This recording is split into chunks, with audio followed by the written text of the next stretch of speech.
မိတဆိုးလေးဆိုပြီးအလိုလိုက်ထားတယ်သမီးမိုက်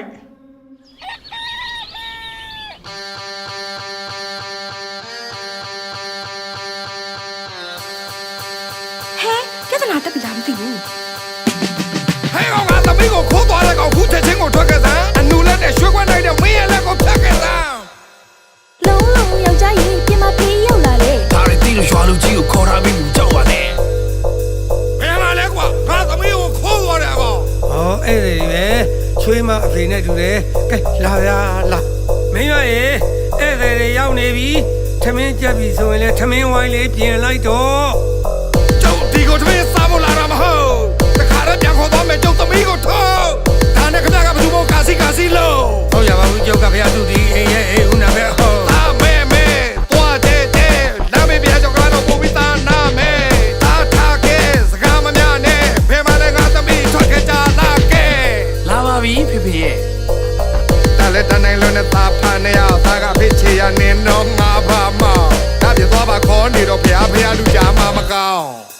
သမီးပြန်လိုက်ခဲ့ ခိုခို ချစ်ချင်းကိုမခွဲပါနဲ့ဖေဖေရဲ့ချစ်ကလေးကိုတာမမမရမမပေါင်းပါမယ်ဖေဖေရဲ့ ဟုတ်တယ်လူငယ်ရဲ့ချစ်ချိုးကိုမခွဲနဲ့ခမည်းသမီးဆိုရင်ကျောက်ကလည်းကျောက်သမီးလေးလို့စောင့်ရှောက်မှာအဲ့ဒါခမည်းသိတာ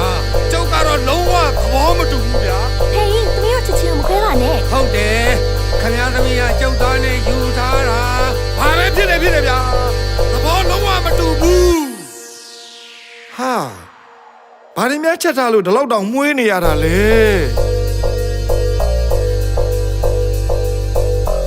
ဝါဟင်းတွေကိုစုံလို့မွေးနေတာပဲဘလို့များချက်ထားတာလဲ ရွှေပြားပဲလေဗျာရွှေပြား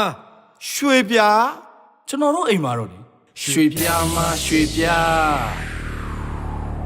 ရွှေပြားကအလူတိုင်းရဲ့ဘာဖြစ်အဓိက အိမ်ရှင်မာတိုင်းမရှိမဖြစ်သုံးနဲ့လက်ဆွဲတစ်ခုမလား ခမည်းကြီးကတိလိုက်တာ ဒီဆိုကျုပ်ကသမီးရဲ့စဖို့မှုလေဗျာရွှေပြားတစ်စိတ်သုံးမှတော့ကျုပ်သမီးလေးနဲ့သဘောတူလိုက်ပါပြီဗျာ ရွှေပြားအနေထားကတော့ရွှေပြားရဲ့အနိုင်ရပါမယ်ဆွေမျိုးတကယ်မေးသွားရွှေပြားအရှင်မာတိုင်းစေတနာရွှေပြား တခါစားဘူးရင်တစ်သက်လုံးစွဲသွားမယ် ရွှေပြား